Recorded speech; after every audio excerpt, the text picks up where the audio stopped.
자, 오늘 말씀을 같이 나누겠습니다. 사도행전 6장 1절에서 7절 말씀입니다. 사도행전 6장 1절에서 7절 말씀을 제가 봉독을 하겠습니다. 여러분들이 눈으로 같이 읽으시면 되겠습니다. 그때에 제자가 더 많아졌는데 헬라파 유대인들이 자기의 과부들이 매일의 구제에 빠짐으로 히브리파 사람을 원망하니 12사도가 모든 제자를 불러 이르되 우리가 하나님의 말씀을 제쳐놓고 접대를 일삼는 것이 마땅하지 아니하니 형제들아 너희 가운데서 성령과 지혜가 충만하여 칭찬받는 사람 7을 택하라. 우리가 이 일을 그들에게 맡기고 우리는 오로지 기도하는 일과 말씀 사역에 힘쓰리라 하니 온 무리가 이 말을 기뻐하여 믿음과 성령이 충만한 사람 스데반과 또 빌립과 브로고로와 니가노르와 디몬과 바메나와 유대교에 입교했던 안디옥 사람 니골라를 택하여 사도들 앞에 세우니 사도들이 기도하고 그들에게 안수하니라. 하나님의 말씀이 점점 왕성하여 예루살렘에 있는 제자의 수가 더 심히 많아지고 허다한 제사장의 무리도 이 도에 복종하니라. 아멘. 자, 지난 한 달 동안 이제 한 달이 꽉 차갑니다. 코로나19 확산으로 인한 어려움이 우리 사회와 한국교회를 강타했습니다. 아마 역사에 기록될 아주 엄청난 사건이 되었습니다.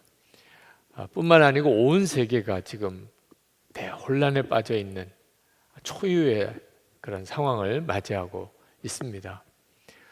이와 같은 상황에서 우리는 빨리 다시 모든 것이 다 일상으로 돌아와 주기를, 교회도 다시 모여서 정상적인 예배를 드릴 수 있게 되기를 하나님 앞에 간절히 기도합니다.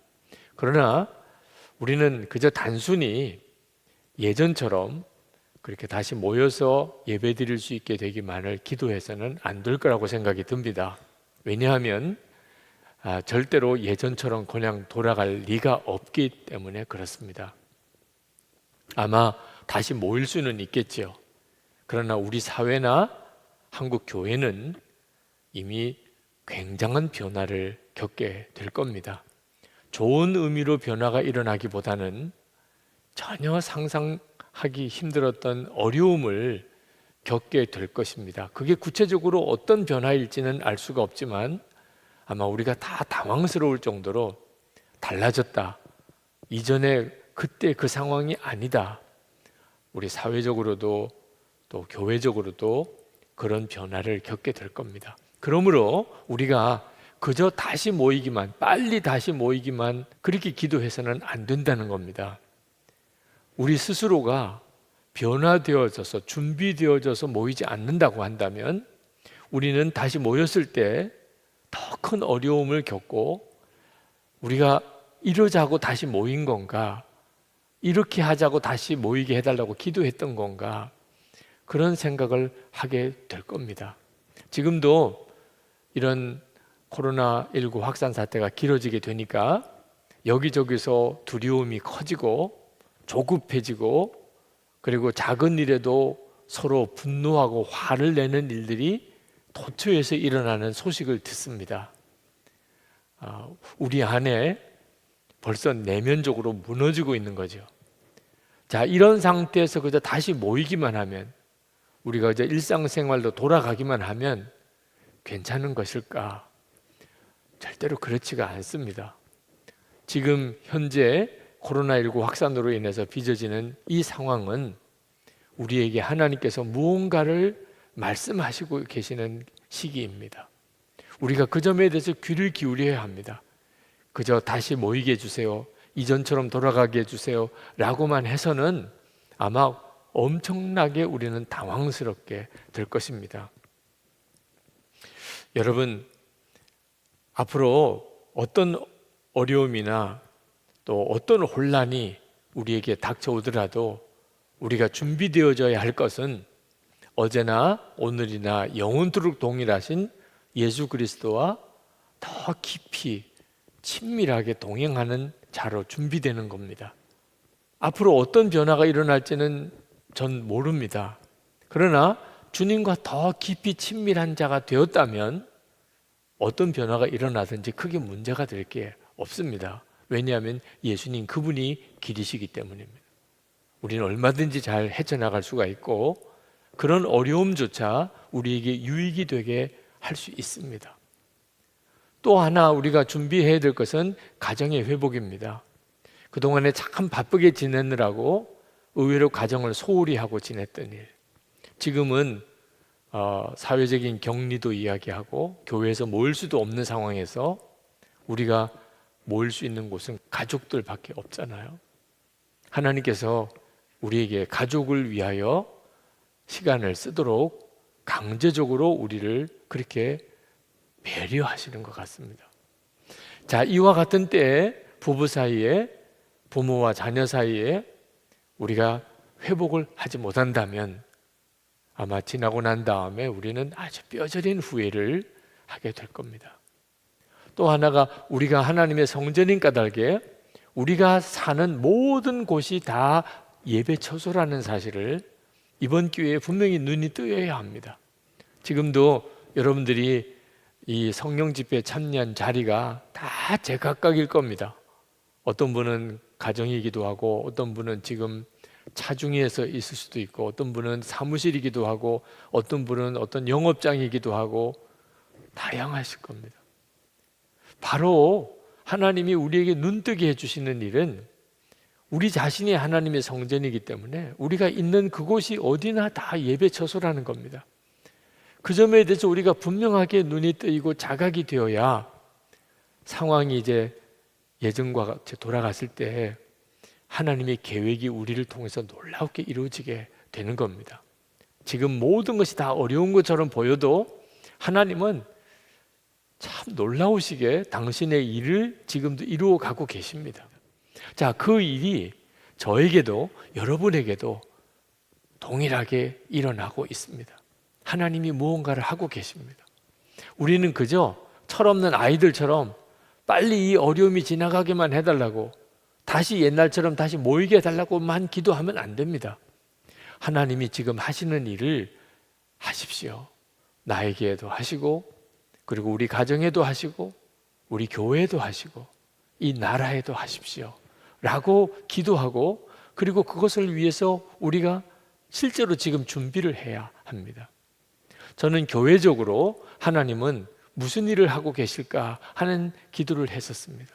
마음까지 하나 된 사람들의 공동체를 만드시는 것이라고 저는 그렇게 믿습니다.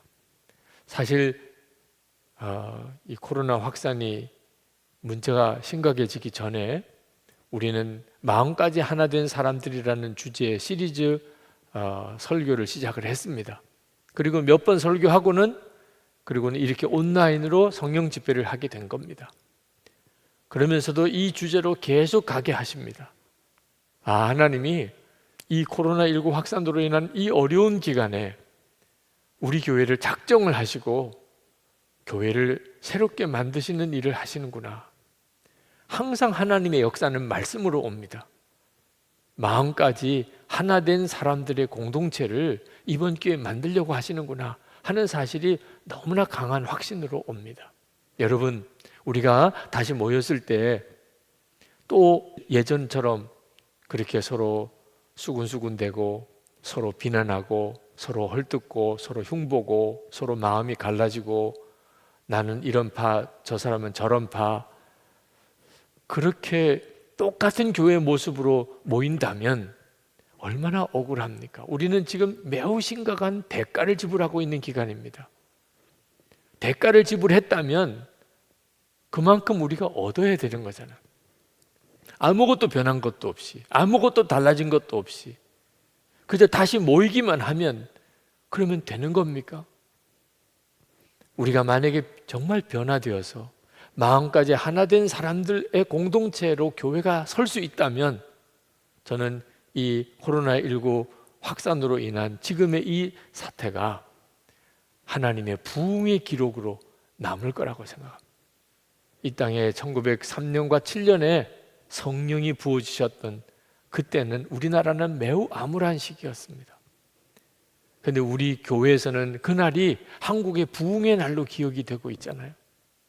저는 지금이 그와 같은 일을 위하여 우리가 준비하고 있어야 되는 때라고 생각하고, 이건 우리의 과제입니다.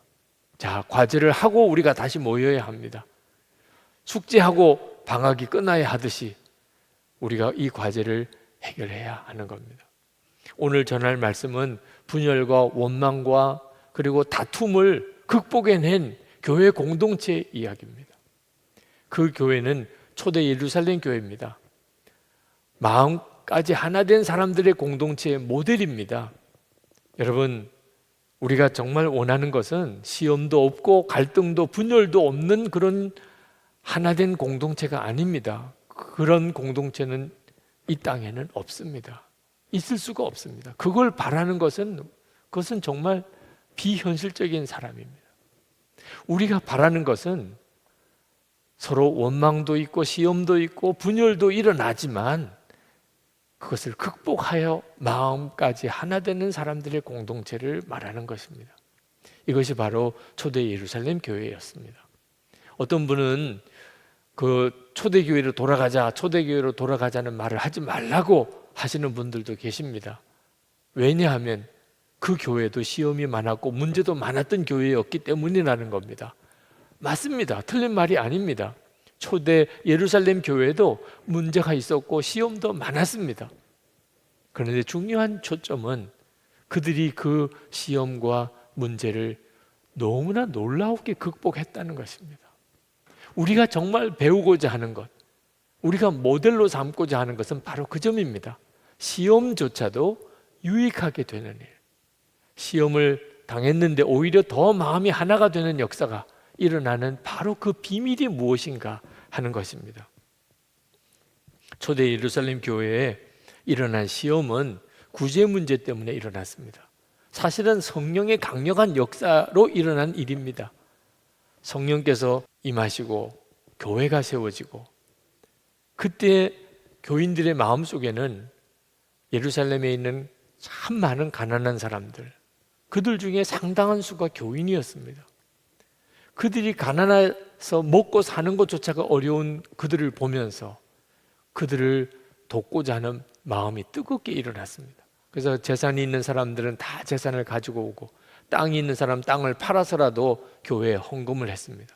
요즘 우리가 이렇게 구제헌금을 하는 것과 똑같지만 상상이 안 되는 헌금이 모였습니다. 그리고 그 헌금을 가지고 한 끼 식사도 하지 못하는 사람, 식량이 없는 사람들에게 그들을 구제하는 일을 했던 겁니다. 이건 정말 놀라운 성령의 역사인 거죠. 그런데 이 역사에 시험거리가 생긴 겁니다.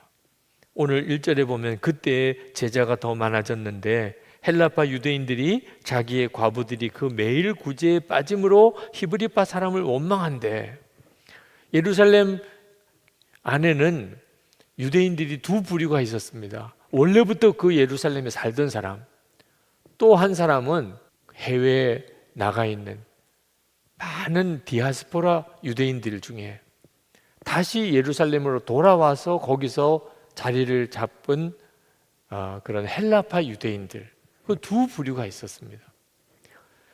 똑같은 유대인이지만 살았던 배경, 문화가 달랐기 때문에 언어도 다르고 그들의 살아가는 풍속도 다르고 뚜렷한 차이가 있었습니다. 자, 그런데 구제를 하는데 그 예루살렘에 본래 살던 사람들, 히브리파 유대인들에 대해서 좀 더 많이 구제가 돌아가고, 해외에 있다가 돌아온 그런 헬라파 유대인들에게는 구제가 좀 적게 돌아가는 일이 일어났던 모양입니다. 그것이 오해에서 비롯되었던 실제가 되었든지 하여튼 그런 문제로 인해서 교인들 사이에 원망이 일어난 겁니다. 사실은 큰 시험이 일어난 거죠. 우리가 항상 생각해야 합니다. 은혜의 역사가 강할 때는 시험의 역사도 같이 강하게 일어난다는 것.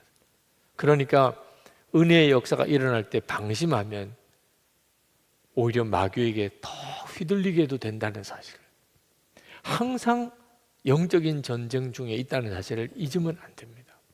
구제하는 일 참 좋은 일이고 필요한 일이지만 참 어려운 일입니다. 특히 외부에 구제하는 일은 그런 일이 크게 없지만, 그러나 교회 안의 구제는 정말 시험이 많이 일어납니다. 어려운 교우들을 교회가 돕자고 하면 반드시 어떤 식의 이야기가 뒤따라오냐 하면, 그 사람은 안 도와도 될 사람이에요. 내가 더 어려워요. 이런 식의 이야기가 계속 일어납니다. 왜 그 사람만 도와주는 거예요? 왜 우리는 안 도와주는 거예요? 도와주다가 그 구제하는 일을 담당한 분들이 거의 대부분 시험에 듭니다. 원망과 불평 때문에. 자, 이런 일이 초대 예루살렘 교회에 일어난 겁니다. 여러분, 이런 원망이 들려올 때 그 땅을 팔아서 바친 사람들, 그 일을 담당했던 사도들의 심정은 어떠했겠습니까? 여러분 같으면 어떤 느낌이겠습니까? 구제를 하는데 누구에게는 더 갔다 덜 갔다, 그 사람은 안 도와줘도 된다, 내가 더 어렵다, 왜 나는 신경 안 써주느냐, 이런 일들이 막 일어나면 여러분들이 만약에 그 구제를 담당하는 사람이었다면 어떤 심정이었겠습니까? 아마 대부분 화가 날 겁니다. 아니, 나는 땅을 팔아 바쳤다고, 나는 있는 재산을 다 갖다 줬다고, 그런데 조금 더 갈 수도 있고 덜 갈 수도 있는 거지, 그걸 가지고 그렇게 싸우냐. 아니, 이렇게 싸우면 이게 도와줄 의미도 보람도 없는 거 아니겠느냐. 아이, 그만둬, 이럴 바에 안 하고 말지 뭐. 이렇게 되기가 10중 8구입니다. 실제로 교회에서 구제 사역을 하다 보면 이런 문제에 휘말리게 됩니다. 선한 일을 하려고 했는데 오히려 시험에 휘둘려서 더 마음의 상처를 받는 사람도 많습니다. 대부분 이런 문제가 생기게 될 때 어떤 방향으로 결론 지어지느냐 하면 그만두는 겁니다. 그만두자, 하지 말자. 아유, 나 다 그만두겠어요. 나 회장 다 내려놓겠습니다. 나 국장, 위원장 다 내려놓겠습니다. 나 나름대로 헌신하고 열심히 섬겼는데 내가 왜 이런 소리 들어야 됩니까? 대부분 그렇게 하게 됩니다. 여러분들은 여러분의 가정에서 또는 직장이나 여러분의 교회 생활 중에 혹시 선한 뜻으로 무언가를 하려고 했는데 사람들에게 불평과 원망이 들려오면 그걸 중단해 본 적은 없었습니까? 아마 있었을 겁니다. 싫으면 그만둬. 내가 왜 그런 말 들으면서 해? 그게 보통 우리가 겪게 되는 이제 시험의 결과입니다. 성령의 역사로 하나님이 기뻐하는 일을 시작했다가 이런 시험거리가 생기면서 확 식어져 버리고, 그리고는 이제 더 옛날보다 침체에 빠져버리는 거죠. 그런데 사도들은 달랐다는 겁니다. 그 점이 오늘 우리가 주목해 봐야 되는, 사도들은 그런 시험이 생겼을 때 그들은 달랐습니다. 그때 사도들이 어떻게 반응했냐면, 그렇군요, 우리가 기도하지 못해서 그런 일이 벌어졌습니다. 우리가 기도해야 되는데 기도를 못하니까 이런 일이 생겼군요. 우리가 말씀을 전하는 일이 은혜가 안 되니까 이런 문제가 또 생기는군요. 우리가 잘못했습니다. 사실 그 구제를 받는 사람들에게 문제가 있었을 거예요. 하여튼 모든 일의 원망과 불평은 성령의 역사라고 할 수는 없으니까요. 그렇지만 사도들은 그게 자기들의 잘못이라고 고백했습니다. 우리들이 잘못한, 우리가 기도하지 못했고 우리가 말씀을 제대로 전하지 못했기 때문에 그렇게 된 겁니다. 우리가 모든 일을 우리가 다 하려고 했기 때문에 이런 일이 생겼군요. 이제는 우리는 기도와 말씀 전하는 일에 더 전념하겠습니다. 그리고 이런 일들은 여러분들이 담당할 수 있는 사람을 뽑아주면 그분들에게 과감하게 맡기겠습니다. 이렇게 나온 거예요. 여러분, 이 일은 사람이 가지고 있는 본성으로는 그런 반응이 나오지 않습니다. 그들이 진짜 성령의 사람이었던 거예요. 예수님이 십자가에 달려 죽으신 지 얼마 안 되는 때입니다. 그들은 다 예수님의 십자가의 목격자들이었어요. 그리고 그들에게는 성령이 임했습니다. 아주 강력한 성령의 체험이 있었어요. 그러니까 어떤 일을 만났을 때 반응이 달랐던 거예요. 여러분, 시험이 일어난다고 다 똑같은 반응이 일어나는 게 아닙니다. 하나님의 성전된 자, 성령의 역사하심이 마음에 너무 분명하고 주님이 함께 계신 게 생생하게 믿어지고 예수님의 십자가를 분명히 바라보는 사람, 그래서 나는 죽고 예수로 사는 것이 분명해진 사람은 어떤 시험이 와도 전혀 반응이 다릅니다. 다시 말하면 주님이 하시는 것처럼 하게 된다는 겁니다. 자아가 죽지 않은 사람은 절대로 이렇게 반응되지 않습니다. 여러분들은 말도 안 되는 원망을 들을 때, 불평을 들을 때, 비난을 받을 때 여러분은 어떻게 반응하십니까? 부부 사이에서 어떻습니까? 여보, 내가 기도를 많이 못해서 그랬나 봐.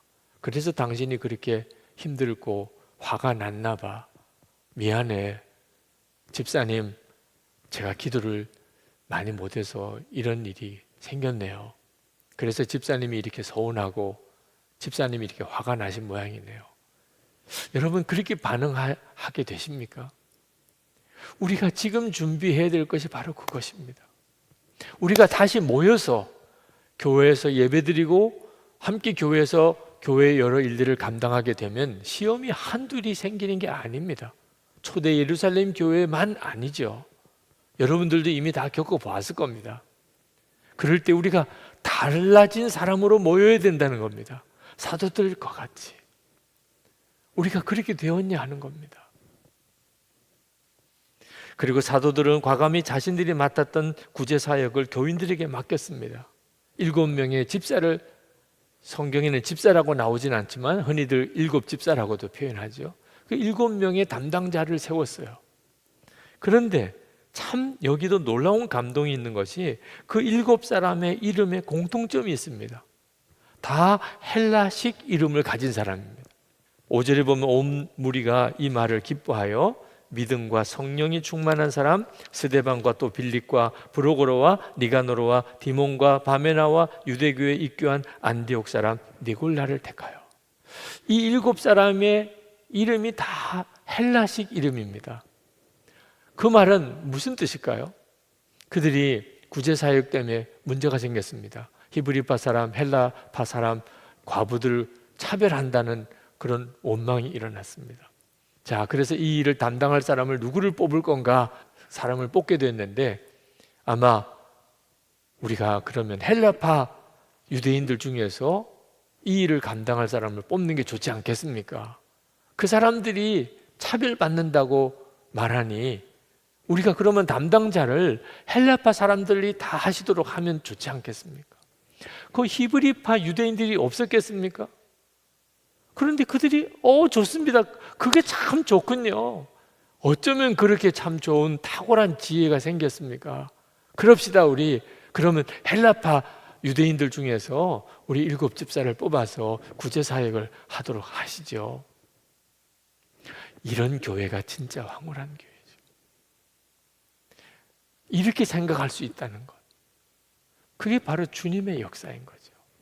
이런 일이 초대 예루살렘 교회였어요. 자, 이렇게 되고 나니까 큰 시험이 될 만한 사건이었는데 오히려 교회는 더 은혜로워진 겁니다. 그러니 7절에 보면 하나님의 말씀이 점점 왕성하여 예루살렘에 있는 제자의 수가 더 심히 많아지고 허다한 제사장의 무리도 이 도에 복종하니라. 제사장의 무리가 이 도에 복종했다. 그들이 그냥 말로 전도를 받아서 그랬겠습니까? 지금 예루살렘의 기독교 공동체가 되어지는 일을 그들도 직간접적으로 보았겠죠. 이건 진짜 하나님의 역사야. 하나님이 함께 하지 않으면 이런 식의 역사가 일어날 수가 없어. 그들이 감동이 되었으니 그렇게 확 바뀌어진 거죠. 십자가의 복음에 귀가 열리고 마음이 열린 거죠. 여러분, 우리가 다시 교회에 모였을 때 예전처럼 서로 수군대고 교인들 사이에 서로 인간적으로 서로 비난하고 갈라지고 끼리끼리 모임이 되고 그런 형편의 그냥 교회로 다시 모인다면 너무 억울할 것 같아요. 지금 이 어려움을 겪고서 그저 겨우 그 정도밖에 다시 회복이 안 됐다면, 그리고 이렇게 뿔뿔이 흩어져서 예배를 못 드리신 분이 벌써 한 달이 넘게 예배를 못 드리고 있어요. 틀림없이 어떤 분들은 그 사이에 믿음을 잃어버린 사람도 있을지도 몰라요. 그 사이에 마음이 떠난 사람도 있을 수도 있습니다. 다시 모이게 될 때 바로 지난주에 모이다가 이번 주에 모인 것처럼 그렇게 다 모일까요?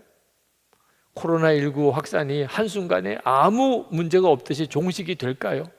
여전히 감염의 위험이 어느 정도쯤은 남아있다면 모이는 것이 꺼림직한 사람도 있을 겁니다.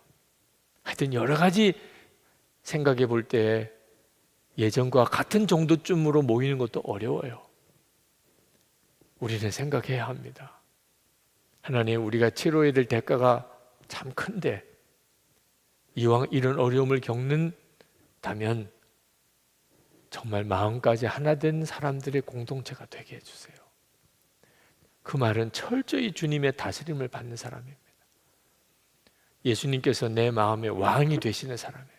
내 생각, 내 판단으로 말하거나 행동하고 결정하는 게 아닙니다. 예수님께서 원하시는 것, 주님이 하고 싶으신 일. 어떤 때는 내가 어떻게 그런 생각을 할 수 있었지? 이렇게 해도 될 일입니다. 지금이야말로 우리는 예수님이면 어떻게 하실까? 그 길을 따라가야 됩니다. 그러면 역사에 남는 기록이 되는 해가 될 겁니다. 한국 교회가 완전히 변화되는 해가 될 겁니다. 정말 황홀하더라고요. 그 일을 위해서 기도하는 게 정말 황홀하더라고요. 여러분, 우리 마음속에 일어나는 원망이 참 무섭습니다. 그 원망은 영적인 뿌리를 가지고 있습니다. 한 번은 성령 집회 때 어느 할머니 성도님 한 분을 기도해 드렸는데 그분이 그렇게 쓰러지셨어요. 그렇게 쓰러지면서 큰 소리로 억울해, 원통해, 그런 막 큰 소리를 내시더라고요. 얼마나 억울하면, 얼마나 원통한 게 있으면 그렇게 하셨을까. 그 마음의 빗장이 확 풀어지니까 속에 있는 게 그렇게 터져 나오시더라고요. 여러분, 우리 속에는요, 원통한 거, 억울함이 가득 차 있습니다. 마귀가 우리 마음을 어느 순간에 그렇게 사로잡고 있는 거예요. 우리가 평소에는 우리 체면도 있고 또 앞으로 또 내가 계속 이렇게 서로 얼굴 보고 살아야 되니까 속이 있는 걸 드러내지를 않죠. 근데 한번 이렇게 빗장이 풀리고 나면 속이 다 드러나요. 이것이 정말 두려운 겁니다. 이 상태에서는 절대로 마음까지 하나가 될 수가 없어요. 그런데 우리 안에 주님이 오시면, 예수님이 정말 내 왕이 되시면, 그러면 사람이 어떻게 이렇게까지 하나가 될 수 있을까? 이런 역사가 일어나요. 참 찬양을 잘하는 자매가 있었습니다. 예배 때마다 특별한 찬양을 하던 자매인데 경제적으로는 굉장히 어려워요. 그래서 그가 아르바이트 같이 일을 하는 일이 간병인이었습니다. 요양병원에서 간병인 하면서, 그러면서 또 찬양도 하고 했어요. 한 번은 치매 노인분 똥 오줌을 이렇게 갈아주는 일을 하는데 그 얼마나 참 힘든 일이겠어요. 그걸 치우고 하면서 눈물이 나더래요. 그리고 하나님께 저절로 기도가 되더래요. 하나님, 제가 마음껏 하나님을 찬양하고 싶습니다. 근데 제가 이런 일을 지금 하고 있습니다. 자기 자신이 얼마나 서글펐는지. 그때 참 놀라웠게도 주님이 그 자매에게 말씀하시더래요. 나는 내가 나를 찬양할 때도 기쁘지만 내가 이렇게 참 힘들고 어려운 노인분들을 섬기는 모습에서 내가 너를 더 기뻐한다. 그 자매가 울면서 그 간증을 하더라고요. 찬양하면서. 자기가 이렇게 많은 교인들 앞에서 찬양할 때보다 그 노인분의 배설물을 치워주는 일을 하는 그 모습을 하나님이 더 기뻐 받으셨다는. 성령의 역사하심이 있으면 그러면 평소에 우리의 생각이 완전히 달라지게 됩니다. 그래서 우리가 주님과 동행하자는 거죠. 초대교회는 성령 역사가 아주 강하게 일어났어요. 재산까지 다 내놓을 정도의 역사가 일어났습니다. 그런 가운데도 마귀의 시험이 있습니다. 그러니 마귀가 시험 안 하는 영역은 없습니다. 그 점을 항상 명심해야 합니다. 그렇지만 두려워하지는 마세요. 마귀가 아무리 시험해도 우리가 정말 나는 죽고 예수로 사는 복음이 분명하다면 그 시험이 오히려 반대로 부흥의 계기가 돼요. 그런 시험 때문에 주변 사람들에게 하나님의 살아계심의 영광이 나타나요. 우리들 스스로도 시험이 오히려 변화되어 교회가 더 놀라운 하나님의 은혜로 하나 되는 경험을 하게 돼요. 로마서 8장 28절에 우리가 알거니와 하나님을 사랑하는 자 곧 그 뜻대로 부르심을 입은 자들에게는 모든 것이 합력하여 선을 이루느니라. 아멘입니다. 지금 우리가 참 어렵다고 하잖아요. 교회에서도 어렵고 개인적으로도 어렵고 경제적으로 뭐 말할 수 없이 지금 어려운 일들이 겹쳐 있습니다. 그럴 때 우리가 생각을 바꾸어야 합니다. 그냥 그 어렵다는 쪽에 잘못 매이면 원망밖에 없습니다. 하나님께도 원망하게 돼요. 힘들어지면 가까운 사람들 사이에 더 큰 시험도 생깁니다. 이때일수록 우리가 진짜 조심해야 돼요. 사도들이 우리가 기도 많이 못해서 그랬습니다. 우리가 말씀에 전념하지 않아서 그렇습니다. 우리가 일을 독점해서 그랬습니다. 스스로 깨닫고 그게 다 성령께서 깨우쳐 주신 것이 아니겠습니까? 그리고 주님께 순종했더니 오히려 그 시험이 그 초대 예루살렘 교회에 더 큰 부흥이 되었다고 하지 않았어요? 지금도 우리가 주님을 따라가야 합니다. 주님 어떻게 할까요? 이 상황에서 나 어떻게 할까요? 부부 사이에 정말 주 안에서 하나가 될 필요가 지금이 그때가 아닙니까? 가족들이 다 주님 안에서 하나가 되어야 돼요. 교회는 더 말할 것도 없습니다. 하나님은 우리에게 편안한 삶만 약속하지 않았습니다. 하나님이 우리에게 약속하신 것은 이길 힘을 주시겠다고 약속하신 거예요. 그 말은 어려운 문제가 올 거라는 거 아닙니까? 이길 힘이라는 게 어려운 일이 오니까 이기는 거죠. 시험이 오니까 이기는 거죠. 다니엘이 사자굴에서 하나님이 그를 지키고 건져주셨어요. 그 말은 무슨 뜻입니까? 사자굴에 들어가게 하셨다는 거잖아요. 그러니 하나님은 우리를 그저 아무 어려움이 없이 아무 시험도 없이 그냥 우리를 편안하게만 지켜주시는 하나님이 아니라는 것을 성경을 읽으면 알 수 있어요. 어려움은 어려움대로 하나님의 계획이 있는 겁니다. 이스라엘 백성들이 바벨론의 포로로 잡혀갔을 때 그들은 포로로 잡혀가면서도 마음에 한 가닥 기대가 있었어요. 하나님이 극적인 기적을 행하여 주실 것이라. 우리를 다시 즉시 돌아오게 해주실 것이라. 그런 일에 대한 마음에 한 가닥 신락 같은 기대를 가지고 있었어요. 근데 예레미야 선지자를 통하여 하나님의 말씀이 임해서 그들이 예레미야 선지자의 편지를 읽습니다. 그들이 기절하는 줄 알았을 거예요.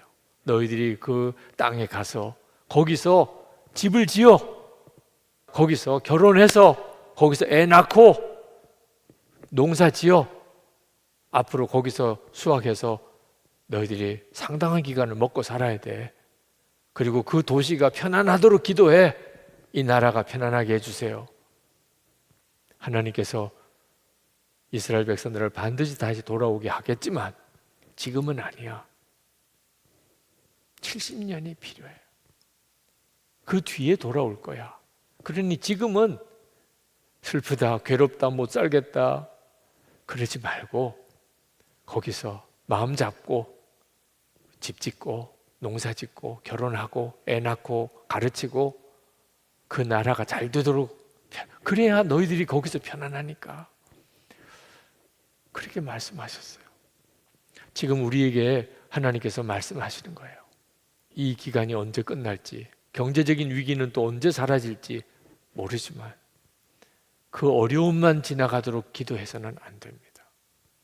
하나님, 우리가 지금 뭘 해야 하나요? 지금 우리가 무슨 점검을 해야 되나요?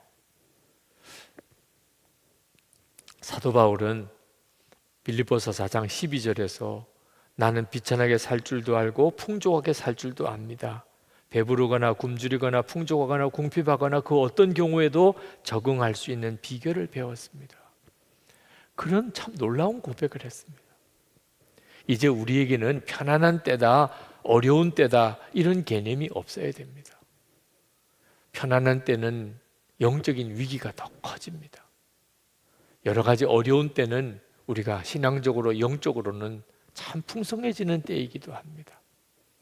우리에게 이제 더 이상 어떤 형편이 가난하다, 부유하다, 편안하다, 어렵다 이렇게 보지 말아야 되고, 오직 능력 주시는 자 안에서, 빌립보서 4장 13절 능력 주시는 자 안에서 내가 모든 것을 할 수 있느니라. 예수님 안에 사는 자로서의 삶을 살아야 돼요. 그러면 모든 걸 할 수 있어요. 가난하면 가난한 대로, 풍요하면 풍요한 대로. 무너지지 않아요. 바로 이것이 지금 우리에게 필요한 거예요.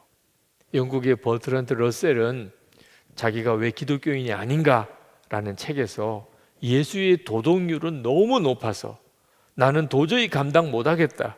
그래서 나는 아예 처음부터 예수쟁이가 되지 않겠다. 예수님 말씀대로 못 살 텐데 내가 왜 예수를 믿을 거냐, 이런 뜻이죠. 성령의 역사를 전혀 모르는 사람이었으니까, 자기 힘으로 주님의 말씀대로 살아야 되는 줄 알았으니까 차라리 예수 믿는 것부터 안 하겠다고 했던 거예요. 우리는 알잖아요. 우리 안에 주님이 오셔서 주님이 우리를 통해서 당신의 일을 하시는 거예요. 바로 지금이 바로 그 일에 대해서 아주 분명하게 되도록 훈련해야 되는 때입니다. 지금 우리는 갈림길에 있어요. 마음까지 하나 된 사람들의 교회가 될 거냐, 아니면 예전처럼 그렇게 지지고 볶고 싸우고 하는 그런 그저 종교 생활로 머물 거냐. 우리가 진짜 능력 주시는 자 안에서 모든 것을 할 수 있는 사람이 되기를 축복합니다. 제가 미국에 갔을 때 그 미국에 입양 가신 분을 만났어요. 처음에 이렇게 만났을 때는 그냥 한국 분이었어요. 그런데 한국말 전혀 못하세요. 완전히 미국 사람이에요. 어려서 고아로서 미국에 가서 미국인 부모 밑에서 거기서 자랐으니까 누구와 같이 사느냐, 사람을 완전히 다른 문화 속에 사는 사람이 되도록 만들더라고요. 외모만 같은 한국 사람이지. 우리가 예수님을 바라보고 살려고 하는 게 바로 그 까닭입니다. 우리가 계속 주님을 바라보고 주님이 내 안에 거하신 것을 항상 잊어버리지 않고 모든 일에 주님을 의지하고 예수님이 나의 왕이심을 고백하고 나는 죽었습니다. 예수님이 내 생명이십니다. 그렇게 살아보는 사람이 똑같을 삶을 사는 게 아닙니다. 예수님으로 인하여 사는 사람이 됩니다. 주님은 우리를 능히 변화시키실 분이에요. 요셉은 종으로 죄수로 지내는 기간이 얼마나 답답했겠습니까? 그러나 하나님만 바라보고 살았기 때문에 종으로 살았던 죄수로 살았던 다 총리가 되는 중요한 훈련 과정이었어요. 그러니 우리의 지금 삶에 의미가 없는 고생은 없습니다. 하나님 앞에 갔을 때 억울해요. 왜 나는 그렇게 힘들게만 살게 내버려 두셨나? 이런 고난은 없어요. 다 우리에게 유익하니까 하나님이 허락해 주신 겁니다. 우리에게 어떤 시험이 오든지 우리가 예수님 안에 있으면 다 유익하게 됩니다. 지금은 기가 막힌 교회 공동체를 세우시는 기간입니다. 여러분은 여러분의 가정에 그런 공동체가 되기를, 여러분 자신은 주님과 더 동행하는 삶을 살게 되기를 축복합니다.